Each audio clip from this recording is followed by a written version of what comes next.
ตัวนี้ผู้ชายตั้มก็ได้บ่ผู้ชายคือข่อยนี่ตั้มได้บ่ได้มาช่วงฝนตกเอาเข่ามาตากอยู่นี่นะแม่เนาะ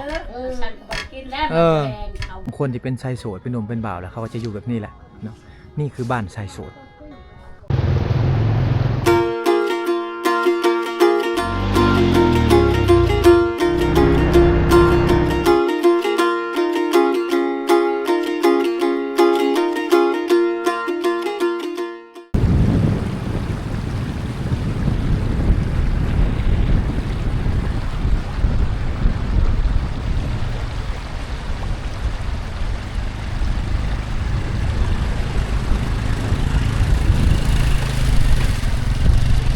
สบายดีสบายดีสบายดีเดี๋ยวพอไปไอ้ถามเนี่ยโอ้เพิ่นย้ายอาหารเที่ยงบ่อยู่เฮียนอันนี้แม่นบ่อันนี้เพิ่นยังอันนี้กินแล้วหมดแล้ว อยู่เฮียนอยู่ทางเขตนี่เพิ่นย้ายอาหารเที่ยงกันพี่น้องเนาะทุกเที่ยงเด็กน้อยอยู่ทางเขตนี่ต้องได้กินเนาะจะมีข้าวเจ้าแล้วก็เป็นอาหารที่ว่าอาจารย์อยู่ในเขตนี่เพิ่นเฮ็ดสู่กินเนาะ เดี๋ยวบ่าวโหนดพาพ่อแม่พี่น้องย่างละเลาะหมู่บ้านสะปองก่อนพี่น้องกันเนาะหมู่บ้านสะปองเป็นหมู่บ้านที่ว่าอยู่ในหุบเขาวิวหลังบ้านพวกนี้จะเป็นนั่นหุบเขาเลยพี่น้องเนาะเป็นภูเขาหินปูนภูเขานี่ก็เป็นภูเขาอันเดียวกันกับที่บ่าวโหนดถ่ายให้พี่น้องได้เบิ่งที่เฮาขับรถเข้ามาแล้วพี่น้องกันเนาะอยู่เบื้องขวามือเป็นภูเขาที่ว่าใหญ่ภูเขานี่อุดมสมบูรณ์พี่น้องมีกระรอกกระเล่นมีหนูเนาะเต็มไปหมดชาวบ้านเขาเจ้าก็หาอยู่หากินตามธรรมชาติแบบนี้แหละพี่น้องนี่คือหมู่บ้านในหุบเขาเด้อพี่น้องเป็นหมู่บ้านดั้งเดิมของคนในชนเผ่าบรูเฮาเนาะหมู่บ้านนี้จะอยู่ที่เมืองเซโปนแขวงสวรรณเขตออกมาทางชายแดนลาวเวียดนามพี่น้องเนาะเป็นหมู่บ้านดั้งเดิมกันแต่ว่ากิจกรรมที่ว่ามายามนี้ก็บ่ค่อยมีหยังหลายพี่น้องบางคนเขาก็ไปหับจ้างแล้วเนาะบางคนเขาก็ออกไปให้ไปชวนพี่น้องเนาะแต่ว่าเฮามาในเขตนี้เฮาจะเห็นแต่บรรยากาศภูเขาพี่น้องบรรยากาศภูเขาเนาะอ้อมหอบเพื่อนเพิ่นนี่เป็นบรรยากาศภูเขาเลยนี่ภูเขาหินบูนอยู่บริเวณเฮือนซานเพิ่นนี่เพิ่นกำลังนั่นเห็ดหัวเห็ดสวนพี่น้องอันนี้ก็คือสวนผักเพิ่นเนาะเป็นสวนผักปลอดสารพิษตอนนี้เขากำลังสิปลูกผักเนาะเพราะว่าช่วงนี้ก็มืดฝนแน่แล้วพี่น้องแต่ว่าถ้าว่าเวียดนามฝนตกทั้งนี้ก็ตกคือกันเนาะอันนี้จะมีผักอย่างน้อยอยู่ในเดี๋ยวให้บ่าวโหนดถ่ายให้พ่อแม่พี่น้องได้เบิ่งโอ้ผักโบพี่น้องสวนผักโบสวนผักบัวทางนี้เขาจะห้องว่าปัดเด้อพี่น้องปัดบัวทางนี้เป็นภาษาบรูห้องว่าปัดบัวทางเฮาห้องว่าผักบัวเนาะบ้านชวนโอ้สบายดีโอ้เพิ่นกำลังตำเขาพี่น้องเนาะอันนี้คือเครื่องสีเขาเพิ่นทางบ้านเฮาจะเป็นหงสีแล้วแต่ว่าทางนี้เพิ่นยังใส่โคกใส่ฉากใหม่อยู่อยู่ทางเขตนี่ยังมีหลายพี่น้องเว้ยนี่เอาแม่กับลูกเพิ่นผัดเข่าตำเข่าอันนี้คือหน้าที่ของผู้หญิงในชนบทผู้ผัวนี่ไปให้ไปชวนไปหาอยู่หากินผู้เป็นเมียถ้าว่าอยู่เฮือนก็ต้องได้ตำเข่าผัดเข่าแบบซี่พี่น้องเนาะหมู่บ้านนี่ก็คือหมู่บ้านสะปองเนาะเป็นหมู่บ้านชนเผ่าบรูชนเผ่าตรีพี่น้องเลยเนาะมาในปัจจุบันนี่หมู่บ้านนี่เพิ่นกำลังพัฒนาได้พัฒนาโมให้ถ่ายสะทรายเนาะเพิ่นกำลังส่งอันนั้นมาให้ส่งทอปูนมาให้โอ้โหอันนี้โดยสไลด์โดยสไลด์อันนี้ลูกจะบ่ลูกชายย่านเนาะ เราย่านข่อยพี่น้องเลยเพิ่นย่านบ่าวโหนดบ่เป็นตาย่านดอกลูกเอ้ยวิวทางเขตนี่ก็เป็นหมู่บ้านที่ว่าอยู่ในหุบเขาบ้านสะปองพี่น้องแม่นเนาะบ้านสะปองตำเขาลูกก็อยู่ข้างๆแม่เบิ่งเด้อระวังถึกฉากแม่ได้เข้าใกล้ไร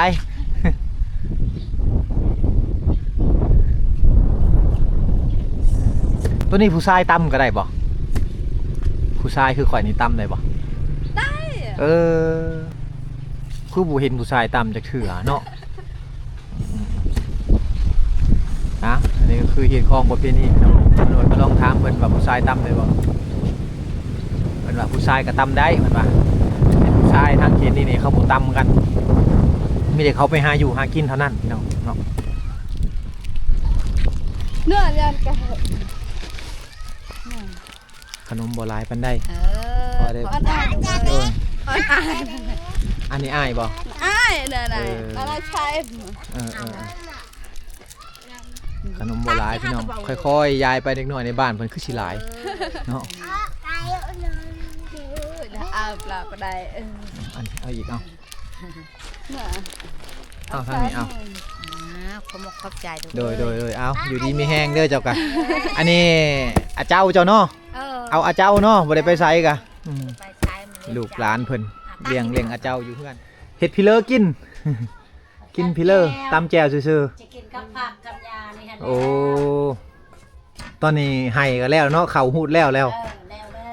ปีนี้ได้จักสอบปีนี้เขา ถามว่าจะเข้าเพื่อนก็ได้แหละ ได้บ่หลายพี่น้องเอ้ย เขาตาย 6-7 สอบฝนลิ้นเนาะฝนตกอันติดโพดหูดบ่ทันเขาเหี่ยเมิดเพิ่นว่า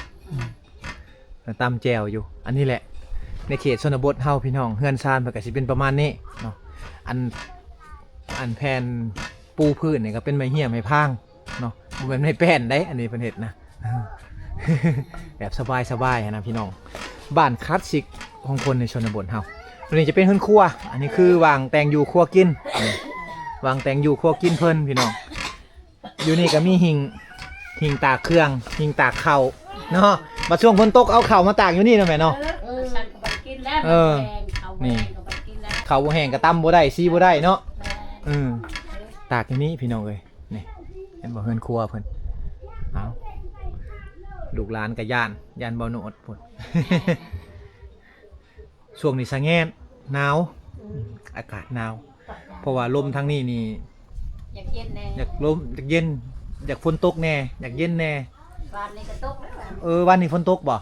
ตกบ้านนี่ทางอยู่ อื นี่ตก มตกแห้งเติบบ่แม่ ก็บ่แห้ง พอแบบลิ้นๆเนาะ ไปใช้บ่ได้ กระดิ่งชุ่ม พอดินสุ่มไปใช้บ่ได้พี่น้องเพิ่นว่านั่นแหละเพิ่นได้รับฤดูกาลจากเวียดนามเนาะเวียดนามฝนตกช่วงนี้ มื้อนี้น้ำหมอกตัวนี้แหละ โอ้ ลมแห้งบ่มีน้ำหมอก เมื่อวานนี่น้ำหมอกมี บ้านนี้มีน้ำหมอกฝนตกเอาจ่าขนมจ่าแก้ว โอ้เจนเอาแต่ให้น่ะเอาไว้ทำเอาไว้ทำ เดี๋ยวลองมันเหี่ยปันกันเด้อโดยมีบ่หลายพอได้ยายลูกๆหลานๆอันนี้นี่คือเฮือนชายโสดเด้อพี่น้องเนาะในเมื่อคนทั้งเขตนี่เขาเจ้าเป็นหนุ่มเป็นบ่าวเขาจะมาเหตุเฮือนอยู่เองเนาะเขาจะมาเหตุเฮือนอยู่เองพี่น้องเลยหรือว่าพ่อแม่เขามาเหตุให้เนาะเพราะว่าเขาเจ้าอยู่กับพ่อแม่บ่ได้เลยถ้าเขาเป็นบ่าวแล้วถ้าว่าบางคนก็สร้างครอบครัวก็อยู่แบบซี่พี่น้องเลยบางคนที่เป็นชายโสดเป็นหนุ่มเป็นบ่าวแล้วเขาก็จะอยู่แบบนี้แหละเนาะนี่คือบ้านชายโสด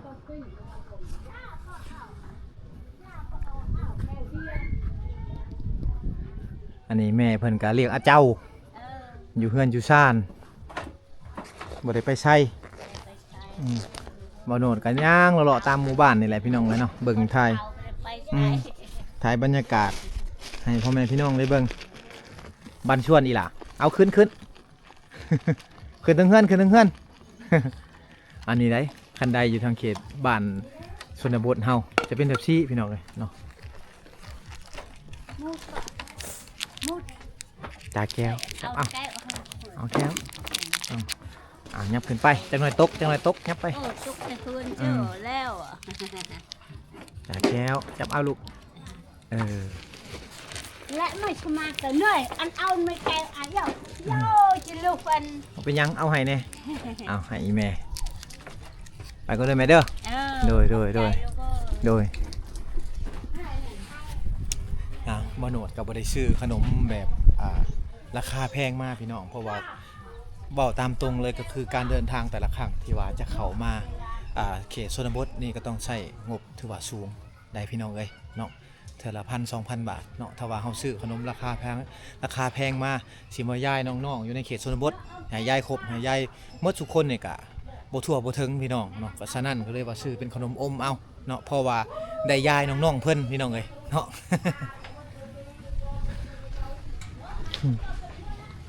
เอายางเลาะๆพี่น้องเนาะเบิ่งหมู่บ้านเพิ่นหมู่บ้านเขตนี้นี่จะเป็นหมู่บ้านที่อยู่ในหุบเขาหมู่บ้านดังเดิมของคนชนเผ่าบรูเฮาเด้อพี่น้องนี่เงินชานเพิ่นนี่พากระแตะเนาะพากระแตะมุงสังกะสีพี่น้องแต่เมื่อก่อนนี้แมนจะอันนั้นเนาะจะมุงใบตองข้อใบป้อพี่น้องเนาะแต่ว่ามาในปัจจุบันเนี่ยก็ยังใครได้มีสังกะสีแล้วคุ้มตัวนี้นี่แม่นคุ้มที่ว่าเพิ่นจะอันนั้นเพิ่นจะเฮ็ดวิทย์เฮ็ดห้องน้ำพี่น้องเนาะ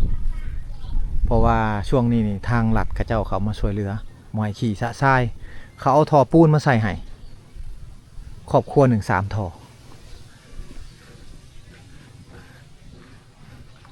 เฮือนซานเคนี่ครับเป็นแบบเดียวกันหมดเลยพี่น้องเนาะเป็นเฮือนซานที่ว่าเขาเจ้าสร้างครอบครัวใหม่ผู้ใดที่ว่าสร้างครอบครัวใหม่แล้วเขาออกมาอยู่สวนบ้านแบบสิ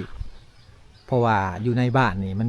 เป็นหมวดเก่ารุ่นพ่อรุ่นแม่พี่น้องแต่ว่ารุ่นใหม่เนี่ยจะออกมาอยู่แบบสิเลยเนาะเรียนสับลาบการตามถนนหนทางนี่แบบนี้เลยเนาะบันชวนสบายดี พากันเห็นยังลินโทรศัพท์โอ้อยู่บ้านนี่มีอินเทอร์เน็ตได้บ่ได้เนาะสัญญาณโทรศัพท์ได้โอ้บ่โนดคิดว่าบ้านเพิ่นสัญญาณโทรศัพท์บ่ได้พี่น้อง อายกล่องเลยนี่ มานั่งดินโทรศัพท์อยู่นี่น้องๆเพิ่นนี่อันนี้ลูกบ่หรือว่าเป็นหลานเป็นน้อง น้อง โอ้เป็นน้องใครอยู่คิดว่าอายุน้อยๆจะมีลูกแหละ น้องชายน้องสาวเพิ่นพากันนั่งเล่นโทรศัพท์สัญญาณอินเทอร์เน็ตได้เนาะโอ้ อายกล่องเลยนี่มุดอยู่ เจ้าซื้อยัง จอย เดี๋ยวจอยผู้นี้เด้ผู้นี้ซื้อยังลิลลี่บ่ได้ไปโรงเรียนบ่ซะโอ้บ่ได้เข้าแล้วบ่ได้เข้าโรงเรียนแล้วออกแล้วให้แล้วชวนมากอะบ่มีเวียกก็อยู่กับซี่แหละพี่น้องเนาะเอานี่คือความสุขของเด็กน้อยในเขตชนบท เอาไอ้บุกกวนแล้วไอ้ไปต่อดีกว่า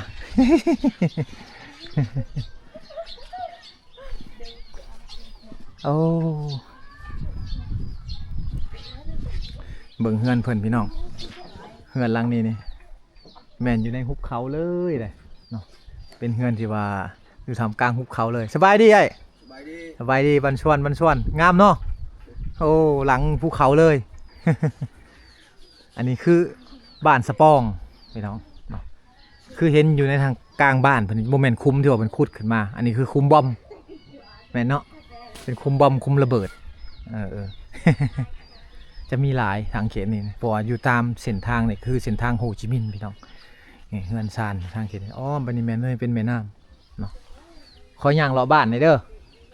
โดย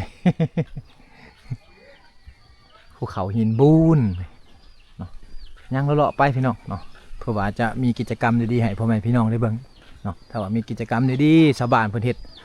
กิจกรรมตำข้าวบ่พี่น้องพัดข้าวบ่เนี่ยบ่โนดถ่ายทำให้พี่น้องได้เบิ่งแต่ว่าตอนนี้นี่บ่โนดจะมาถ่ายวิวหมู่บ้านให้พ่อแม่พี่น้องได้เบิ่งก่อนเนาะนี่ก็คือวิวหมู่บ้านอยู่ในหุบเขาของแท้เลยพี่น้องอันนี้คือท่อส่งน้ำมันพี่น้องเป็นท่อส่งน้ำมันแต่สมัยสงครามโฮจิมินห์เลยตรงนี้อยู่ทางเขตนี่ท่อแบบสีจะหลายชาวบ้านก็จะไปขุดมาพี่น้องเนาะขุดมาเผื่อจะมาเห็ดเฮือนบางคนก็มาเห็ดเสาเฮือนบางคนก็เห็ดเสาเหล้าบางคนก็มาเห็ดคานเฮือนแบบสี่แหละพี่น้องหมู่บ้านนี่ก็เป็นหมู่บ้านดังเดิมเนาะเฮือนหลังนี้ก็คือเฮือนที่ว่าชาวบ้านเขาเจ้าบ่อยู่การที่เขาบ่อยู่นี่คือเขาเจ้าจะเอาคันไดออกจากเฮือนแบบสี่พี่น้องเนาะทางขึ้นมันปกติอยู่ทางนี้แต่ชาวบ้านเขาบ่อยู่เนี่ยเขาเอาคันไดออกมาป้าไว้นี้แต่ว่าเขาบ่อยู่แหละแบบนี้เนี่ยเขาบ่รับแขกพี่น้องเนาะเขาต้องเวลาเขาเข้าไปหมู่บ้านในชนบทนี่ต้องเบิ่งเนาะว่าเฮือนใดเหมาะขึ้นเฮือนใดบ่เป็นตาขึ้นพี่น้องเนาะ ต้องเบิ่งได้ อากาศหนาวๆแบบซี่พี่น้องเลยอยู่ทางเขตชนบทเฮาเด็กน้อยเขาก็ดังไฟพิงเนาะแต่ว่าเขาเจ้านุ่งเครื่องนี่นุ่งเครื่องทรงขาสั้นเสื้อแขนสั้นเลยได้เพราะว่าเป็นความชินเคย แต่ว่าทางบ้านเฮาหนาวๆแบบซี่นี่โอ้อยู่บ่ได้แหละอันนี้เพิ่นดังไฟพิงนี่สะแงะเนาะ สะแงะแล้วก็ดังไฟพิงไปพร้อมพี่น้องเนาะนี่ก็คือวิถีชีวิตเด็กน้อยในเขตชนบทนี่ยายขนมก่อน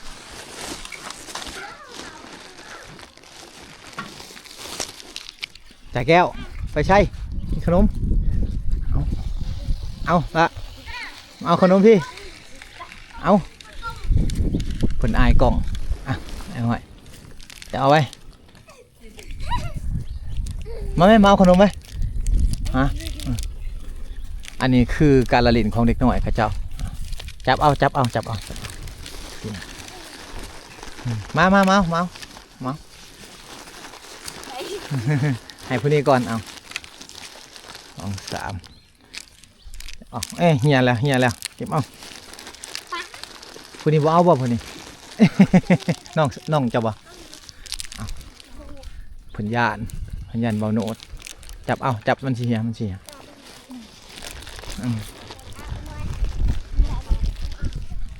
ให้ผู้นี้เอาไว้ลูกจับเอาจำผู้นั้นเด้บกล้ามาเอานี่ให้จับเอาขอบใจเด้อ อายกล้องทางนี้ลินตีนรถนี่คือยางรถพี่น้องหรือตีนรถทางบ้านเฮานี่เขาบ่ลินกันแต่ว่าทางนี้นี่จะลินตีนรถอยู่รถตำกันอยู่ตีนรถตำกันทางนี้น้องหมู่บ้านนี่ก็บ่ค่อยมีกิจกรรมหยังหลายชาวบ้านเขาเจ้าก็บ่ได้อยู่เฮือนอยู่ซ่านพี่น้องเนาะคันแม่นเฮามาตอนแรกๆนี่กิจกรรมจะหลายคือการตำเขาก็ยังมีให้เห็นพี่น้องเนาะประมาณ3 โมงแรงเขาจะเห็นแหละชาวบ้านเขาจะมาตำเขาอยู่นี่เนาะเป็นจุดศูนย์รวมของชาวบ้านเขาเจ้าเนาะเวลาเขาตำเขาแล้วเขาจะพลิกคกไว้เนาะเพราะว่าบ่ให้ไก่ขึ้นไปขี่ใส่พี่น้องบ่หมอยสัตว์เลี้ยงขึ้นไปขี่ใส่เนาะนี่คือวิถีชีวิตไทยบ้านเขาเจ้าเนาะแต่ว่าตอนแรกพวกเราจึงจะเห็นพี่น้องเลยเนาะโอ้อันนี้ขี้แกบก็คือขี้แกบพี่น้องเขาเอาไว้เลี้ยงเป็ดเลี้ยงไก่หลังจากตำเขาแล้วก็มาป้าไว้นี่เนาะเป็นขี้แกบป้าไว้นี่เฮือนชาตินี่ก็เป็นเฮือนชาติที่ว่าเห็ดด้วยเสานี่เสาส่งน้ำมันหรือว่าท่อส่งน้ำมันพี่น้องจะเป็นท่อเล็กแต่สมัยสงครามโฮจิมินห์เนาะท่อแบบซี่จะมีหลายท่อส่งน้ำมันนี่ตามเส้นทางที่ไปเวียดนามในหมู่บ้านในส่วนหลายนี่เราจะพบเห็นแบบซี่แหละพบเห็นท่อส่งน้ำมันน้ำที่เขาเจ้าใส่อยู่นี่จะเป็นน้ำลิ้นเด้อพี่น้องเนาะจะเป็นน้ำลิ้นแบบนี้อันนี้เพิ่นห้องว่าน้ำลิ้นแบบซี่นี่เขาเจ้าจะต่อมาแต่ภูเขาพี่น้องต่อมาแต่ภูเขาผู้ใดน้ำลิ้นแบบนี้นี่แม่นเขาเจ้าต่อมาแต่ภูเขาเป็นน้ำลิ้นอยู่ใจกลางบ้านเปิดไว้24 ชั่วโมงและน้ำในกระบอกเคยมดพี่น้องเนาะมี24 ชั่วโมงตลอดเวลาเลย ยามแรงก็มีไส้พี่น้องยามฝนก็มีไส้เนาะเป็นน้ำสะอาดที่ไหลมาแต่หัวภูย่างเลาะหมู่บ้านพี่น้องนี่ก็บ่มีกิจกรรมมาจังดอกมาถ่ายบรรยากาศยามเที่ยงให้พี่น้องได้เบิ่งเนาะตามบริเวณเฮือนชานเพิ่นจะเห็ดเป็นหัวเป็นสวนทั้งหมดเลยเนาะอยู่ไกลๆโอ้อันนี้คือวางใส่น้ำเพิ่นพี่น้องคือน้ำลิ้นแม่นบ่แม่สบายดีไหมเอ้ยอันนี้เป็นน้ำลิ้นเนาะโอ้น้ำลิ้นเนาะไหลตลอดปีเลยบ่ใส่ได้ตลอดปีเลยใส่ตลอดปีเลย บ้านเพิ่นนี่เป็นน้ำธรรมชาติมันยำฝนตกกันยำน้ำท่วมมันก็แพ้โอ้มันเพเพก็เข้าไปเอ็ดเองแป้งใหม่เขาว่ามันเพกันเนาะ เอามาช่วงยามฝนตกน้ำแห้งเพิ่นว่ามันกระเพเพิ่นว่าแต่ว่าน้ำนี่ใช้ได้ตลอดปีน้ำอยู่ทางเขตนี่พี่น้องเนาะบ่อึดน้ำใช้เอาเพิ่นก็มาล้างถ้วยล้างบวงล้างตู้เย็น ตู้เย็นเปื้อนสะแงดเนาะทางนี้เนาะหนาวแห้งกว่าอยู่บ้านเฮาได้ประมาณ20องศาพี่น้องเลยโอ้เมื่อวานนี่ฝนตกบ่2 มื้อเมื่อวานนี่ฝนตกบ่โนดมาฮอดเมื่อวานนี่ก็ค่ำเลยก็เลยว่าบ่ได้มาถ่ายทำให้พ่อแม่พี่น้องได้เบิ่งขอโมกกับใจได้ไหมเด้อไปก่อนโดยสบายดีอยู่ดีไม่แห้งโดยคือกันเด้อสบายดีบ้านชวนโอ้กำลังเฮ็ดหยังข้าวต้มโอ้ข้าวต้มพี่น้องเอ้าเพิ่นเฮ็ดงานบ่อยู่บ้านเฮ็ดงานหยังเฮ็ดงานโยมกุตะนางละปืบบ่โอ้เฮ็ดละปืบพี่น้องมื้อใดเพิ่นเฮ็ดมื้ออื่นเฮ็ดละปืบโอ้ละปืบตอนเช้าแล้วตีกลองตึ้มเลยเนาะเฮ็ดอยู่ว่างใดเฮ็ดอยู่บ้านนี่แหละโอ้เจ้าก็ลองเฮ็ดข้าวต้มไปซอยกันอันนี้คือประเพณีเพิ่นเด้อพี่น้องงานละปืบนี่ก็คืองานหนึ่งที่ว่าเฮ็ดบุญหาพี่น้องถ้าว่าบ้านเฮาก็เฮ็ดกองบุญแต่ว่าทางบ้านเพิ่นนี่จะห้องว่างานละปืบนี่ส่วนหลายอยู่เขตทางอันจุดซุ้มพระบังนี่จะมีหลายพี่น้องเลยนี่คือข้าวต้มเพิ่นห่อข้าวต้มอยู่ใช้ค่อยเบิ่งในใบห่อข้าวต้มเจ้าใบนั่นบ่เขาห้องใบหยังทางนี่ฮอบ่ฮู้ภาษาบรูห้องหยังลงสลารงบ้านเฮาจะเป็นใบตองพี่น้องแต่ทางนี้เพิ่นจะใบตองคือกันแต่ว่าเป็นใบตองน้อยๆเนาะเป็นใบตองน้อยๆเด้แล้วละบ่นี่จับเบิ่งหน่อยเด้อเอา อันนี้คือข้าวต้มยังบ่ทันได้1เลยพี่น้องยังบ่ทันได้ต้มเลยแล้วตัวนี้แหละไปดังไฟต้มอีกเทื่อนึงเนาะเป็นข้าวสารแบบ4เลยเป็นข้าวสารแบบ4เลยนะห่อข้าวสารแล้วก็เอาไปต้มพี่น้องแต่ว่าบ้านเฮานี่จะนึ่งข้าวมาก่อนนึ่งข้าวมาแล้วใส่กะทิยังเรียบร้อยแล้วจึงเอามาห่อแล้วจึงเอาไปนึ่งตื่มอีกบัดนึงพี่น้องเลยเนาะเอาบอกว่ามาแล้วขอโมกขอบใจเด้อโดย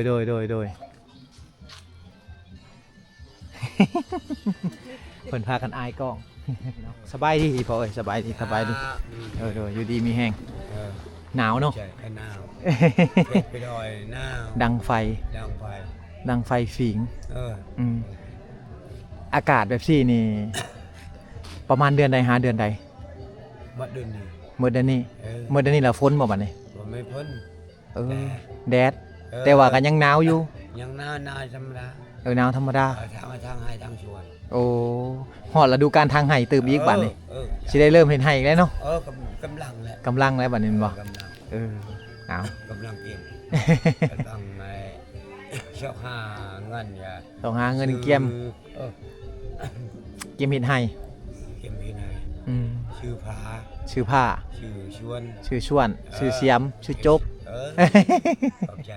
ดูบ้านนี่น่าสนใจพี่น้องเนาะมีหลายวัฒนธรรมที่ว่าเฮาบ่ฮู้บ่เคยเห็นพี่น้องเลยครับคือเฮือนซานหลังนี้นี่จะเป็นเฮือนซานที่ว่าหลังน้อยแต่ว่าเขาจะต่อกันอยู่คือแบบนี้อันนี้ก็คือเฮือนพ่อเฮือนลูกเนาะอันนี้ก็คืออีกเฮือนลูกอีกผู้นึงพี่น้องเนาะที่ว่าเขาอยู่ใกล้ๆกันคือกันเขาจะสั่งแบบนี้พี่น้องต่างสั่งต่อกันแบบนี้เลยเวลากินข้าวกินน้ำก็ห้องกันสบายเนาะ บ่ได้เห็นเฮือนหลังใหญ่แต่ว่าเห็นเฮือนหลังน้อยที่อยู่ใกล้ๆกันคือกันนี่คือบ่มีคนอยู่แล้วพี่น้องเนาะคือบ่มีคนอยู่แล้วเขาเอาคันไดพาดไว้จังซี่นี่บ่มีคนอยู่เขาไปหมดแล้ว อ้าวเฮือน3หลังที่อยู่ใกล้ๆกัน 3-4ไอ้น้องอยู่ทำกันเลยพี่น้องเลยเนาะพ่อแม่ก็อยู่นี่แหละอุปกรณ์การหาอยู่หากินอันนี้คือศาสตร์แบบนี้นี่เขาเฮ็ดเองพี่น้องเขาสารเองสารจากไม้เหี้ยไม้พางเนาะและตัวนี้นี่แมนกระด้งพัดเข่าเนาะกระด้งพัดเข่าคนในชนเผ่าเนี่ยเขาจะเก่งเรื่องหัตถกรรมเนาะเฮ็ดศาสตร์เฮ็ดกระด้งต่างๆพี่น้องศาสตร์นี่สำคัญที่สุดอยู่ในชนเผ่านี่1คือกระเจ้าเฮ็ดไว้เพื่อว่าเอาไว้ไปซอยฮีดเนาะคืองานละปืบบ่พี่น้อง คืองานดองงานหยังกับเขาจะเอาสารนี่แหละไปซอยเนาะถ้าผู้ใดบ่มีเงินมีคำแม่นบ่พี่น้องก็ต้องเอาไปซอยเนาะบางคนมีเงินมีคำมีหมูมีไก่ก็เอาหมูเอาไก่ไปซอยน้ำแหละก็ต้องมีศาสตร์พร้อมพี่น้องเลยเนาะ